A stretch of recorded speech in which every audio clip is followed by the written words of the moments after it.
Fancy. This is my channel, The Fancy Hat Lady Reads. I am in a different location today because I am visiting my parents for this week, so I'm traveling, but I'm still trying to keep up with uploading videos. I could not travel with any of my fancy booktube hats. I do, however, have this hat sitting around at my parents' house, which I thought was just fancy enough to use as a substitute while I'm away. Also, it is not bad lighting. The wall behind me is in fact light purple. Anyway, the video I'm bringing you today is the first Booktube SFF Babbles video of the year. The Booktube SFF Babbles are a list of video prompts for certain days in association with the Booktube SFF Awards. I'm going to leave the link for the awards information, Goodreads group, everything down below so you can check it out and check out what the future topics are going to be. And today's video is nomination ideas. My video may be going up rather late in the day in many time zones. Part of the traveling thing is I am in a different time zone than usual. I am on the West Coast right now. Nominations for the Booktube SFF Awards are open to the public, and they are open until a certain time on the 14th, and I haven't figured out what time that's going to be in the time zone I'm in right now. But I've made most of my nominations, but I'm still making some decisions on some others. I will leave the link to the nominating page in case you want to jump in and make some nominations of your own. And I don't know how other people are treating this topic, but I think I'm going to do this really casually. I've got my laptop here open to my Goodreads, and because I don't have my physical books here because I'm traveling, I'm just going to look through what's on my shelves and chit-chat with you about it. And I'm not going to go into great depth about any of the books that I'm talking about here, but if I've read them and talked about them in wrap-ups and reviews, I'm going to link those videos where I already talked about the books. So the big topic, best novel, is one where I'm actually not sure yet which of the books I've read I want to nominate. There are 5 adult SFF books released in 2016 that I have given a 4-star rating to on Goodreads, but so far none that I've given a 5-star rating to. And between the books that I've given a 4-star rating to, I'm not certain yet which I'm nominating. So maybe if you have some strong opinions, leave a comment and maybe you can influence my decision a bit. So going in the order that I read them, the first is All the Birds in the Sky by Charlie Jane Anders. This one is really divisive, and since I read it a while ago, I feel like my enthusiasm for the book that I had when I read it has gotten tinged by all of the doubt of the people I've seen who I admire who have vehemently hated this book since then, but I really enjoyed the oddball quirkiness of it. But I did read this one back in June, so it's been a little while for me. The next of my potential nominees in this category is Necessity by Jo Walton. This is the 3rd book in her Thessaly trilogy, and no one else is going to be nominating this book because almost no one else has actually finished reading this trilogy. And so I feel like even though I really liked this series, a nomination for this book might be a nomination wasted because no one else cares. This series is about Greek gods and Plato's Republic and time travel, and it gets kind of more science fiction-y in this book, where I felt like the first 2 were more fantasy-ish. The middle book in the series was actually my favorite. That one is The Philosopher Kings, but I still gave Necessity 4 stars. The next book I've got here might be the only one that's actually going to be popular enough to make it to the short list, and that's Gathering of Shadows by V.E. Schwab. Ironically, I feel like I maybe shouldn't nominate this one because it is popular and there are people who actually care about this series enough more than I do that they should be nominating it, not me. Maybe I should give my nominations to something less popular. Do you see how I'm torn and conflicted here? I'm torn and conflicted here. This is the 2nd book in the Darker Shade of Magic trilogy, and I feel like this series is pretty much total fluff, but it's really sort of enjoyable, addictive fluff. I in particularly felt like this book didn't have much substance, but I ate it up anyways. The next book I've read and given 4 stars to that could be eligible in this category is The Mountain of Kept Memory by Rachel Neumeier, which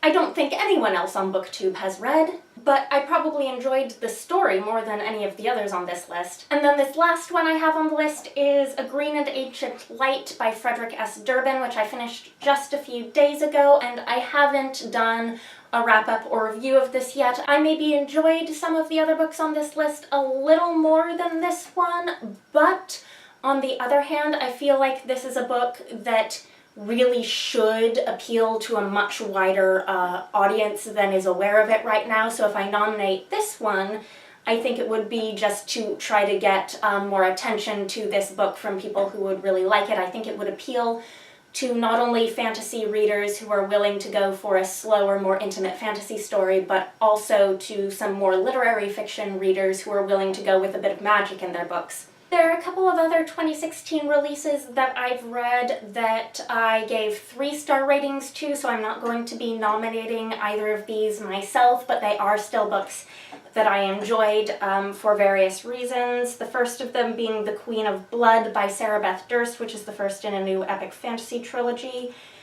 And the second being Roses and Rot by Kat Howard, which is a contemporary, standalone fae story. So if you have feelings about those and want to tell me which ones you think I should nominate, let me know. If not, I'll just have to puzzle over them and make my choices. I realize that I've read a sort of oddball selection of the 2016 releases in the science fiction and fantasy genres, and I'm thinking about what's actually likely to be popular, and I'm thinking, gosh, I really read some odd books, don't I? Yes, I think that's going to be a theme for this video. None of the books I've actually read have a chance. The next category is young adult novel. I've only read 2 that I have given 4-star ratings or higher to, so right now those are my 2 nominees. The first is When the Moon Was Ours by Anne Marie McLemore. My last video was a review of this. I absolutely loved it. It's diverse YA magical realism. It's absolutely gorgeous, and it's not that long. You could sit down and read it by the end of the nominating period and nominate it. I know that a book like this is never going to make it on the short list because, you know, there are the popular books in YA every year that are going to be nominated for all the awards. Oh well, I don't care. I loved When the Moon Was Ours. I absolutely loved it. And then the second one I've got is A Fire and Stars by Audrey Coulthurst. This was a 4-star read for me. I thought it was a fun book with some sort of debut clumsiness issues, but I enjoyed it perfectly well. It feels like a sort of distant second to When the Moon Was Ours in comparison, but I still think it's a perfectly worthy book to give my second nomination vote to. The next category is a new one this year, and it's middle grade. I've only read 1 middle grade released in 2016 so far. That was The Horses of Briar Hill by Megan Shepherd. I listened to this on audio on my plane flight yesterday. It is a tearjerker. It made me cry. I think there's, you know, you can get into the notion that all middle grade is going to be light and whimsical and fluffy, and that isn't always true. There is some really good hard-hitting middle grade, and this is one of them. So if you are avoiding the middle grade books in the middle grade category because you want something maybe more serious and heavy in tone, and you're assuming that everything middle grade is going to be frivolous, this book has whimsy and wonder in it, and it's lovely, but it's also about children who are sick with tuberculosis during World War II, so that's, you know, gonna tug on heartstrings. I'm actually thinking of doing a double discussion video of about this book and A Green and Ancient Light, because they make for a really interesting comparison, one of them being marketed to middle grade and another being marketed as an adult book, but they are both stories about children during World War II with a fantasy element in them. And I read them practically back to back, so the comparison was pretty much unavoidable. The one thing I want to point out about The Secret Horses of Briar Hill is that it's a book where the magic in it, it's sort of ambiguous and up for interpretation as to whether or not the fantasy elements are real or imagined. I still definitely think it counts as an SFF book, though, because that's clearly the literary influence, the genre influence in the writing of the book. The next category is Best Graphic Work. I haven't read any 2016 graphic novels yet, so I'm not nominating in this category, and I'm not recommending in this category, sorry. The next is Best Short Work, and I'm worried I might be missing stuff because I don't track individual short stories necessarily that I read that are free online throughout the year. I don't track them on Goodreads or necessarily even like keep any personal record of which ones I've read. I do track things on Goodreads though that are novella length or ebooks, so I do have some of these in my Goodreads, and then I recently read one that I just knew that I loved and I was going to nominate, and that's a novelette-length short story that's free to read on Tor.com called Red as Blood and White as Bone by Theodora Goss. So this is my first no-brainer short fiction nominee. It's a beautiful, dark, chilling fairy tale. It also ends up having a pretty serious historical fiction element that comes into play towards the end. I thought the ending was wonderful. I think it's well worth a read if you like the fairy tale stuff. I tend to notice, because I gravitate so strongly towards fairy tale fiction, I guess books in general, but in particular I'm thinking about short fiction that gets a lot of praise, tends to be less of the fairy tale stuff.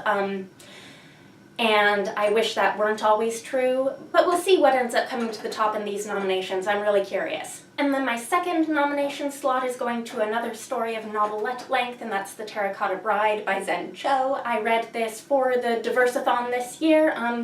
My wrap-up was a few videos ago. I'll link that. This is a very creative story that takes place in the Chinese afterlife. The other book that I considered nominating in this category, but I think I'm not going to, is Forest of Memory by Mary Robinette Kowal. I liked this one, but I think I'm giving my second nomination slot to The Terracotta Bride instead. And that's the end of the categories and what I've read so far. I'm going to chat with you a bit about books that I haven't read yet that I'm planning to, that I'm excited about reading, that are eligible in these categories, but I don't think I'm going to end up reading them by the time the nominations close. In the adult category, I've got Summerlong by Peter S. Beagle out from the library. I'm planning on reading this while I'm visiting my parents in Seattle, because this takes place in the Seattle area, and I think that's just going to be wonderful to read. But I'm definitely not getting this read by Tuesday. Also on my TBR for later this month is Den of Wolves by Juliette Marillier. This is another one that has no chance in terms of nominations because it's the third and final in a series that almost no one is caught up with.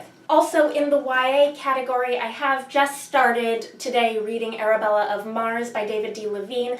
I had some questions about the eligibility category of this that I think I got answered on Twitter today, but I think this is being categorized as YA even though it's from Tor's adult line instead of their teen line, because the author considers it to be YA. If I'm going to complete all of the challenges for the TBR Takedown Readathon, which ends today, I'm going to need to finish this today. I don't think that's going to happen, but miracles could occur. If I do finish this by the 14th and I end up liking it better than Of Fire and Stars, I could edit my nominations and put this in instead as my second nominee after When the Moon Was Ours, but that is all up in the air at this point. In terms of all the really popular YA fiction that I haven't yet read, you don't need me to recommend that to you. There are plenty of people who've actually read those books who can recommend them. The other book I have with me that I might try to start, at least by the time the nominations close, is When the Sea Turned to Silver by Grace Lin. This is a middle grade novel that's a companion to When the Moon Was Ours and Starry River of the Sky, both of which I liked, and these are based on Chinese folklore. I'm generally pretty strict with myself about not cheating and actually nominating things that I have actually read, but I might nominate this even if I've only started it by the time the nominations close, because I only have the one middle grade book to nominate at this point, and I am confident enough in Grace Lin as an author that I'm fairly certain what sort of book this is going to be, and I'm fairly certain this is something I want to nominate. I just haven't started reading it yet. The other book I really wish I could nominate, but I really can't in good conscience because I'm nowhere near caught up with the series, is of course The Girl Who Raced Fairyland All the Way Home by Catherine M. Valente. This is the fifth and final book in the Fairyland series. I've only made it through the first two, though. So no chance of even starting the first page of this by the time the nominations close. So as a huge fan of this series, I am imploring you that if you are caught up on this series and you can nominate this in good conscience, please do. In terms of other short fiction that's on my radar, on my Kindle, I have made it part of the way through the Some of the Best of Tor.com from 2016 collection, because this is a better format for me to read in than on the computer screen. I have to say though, just as a matter of personal preference, I've got a feeling that these people's ideas of the best are not necessarily aligned with the sorts of stories I generally like to read. It's a lot of like kind of dark, disturbing sci-fi so far. Not so much on the whimsical fairy tales. In terms of what does have a lot of fairy tales, I'd like to give a shout out to an anthology that I own but haven't read yet, and that's The Starlit Wood, which is a collection of fairy tale retellings from a bunch of authors. I'm really excited to read this collection, and you know, lots of fairy tale stories, all newly published in 2016. They're all eligible, but because they're not things that are like free online, I feel like this may also be a collection full of things Kelsey likes that don't have a chance. Anyhow, I hope this video didn't turn out too grumpy about rumph, rumph, rumph. No one likes the same things I like. Rumph, rumph, rumph. I hope you're having a nice day. I hope you're reading some good books. Bye for now.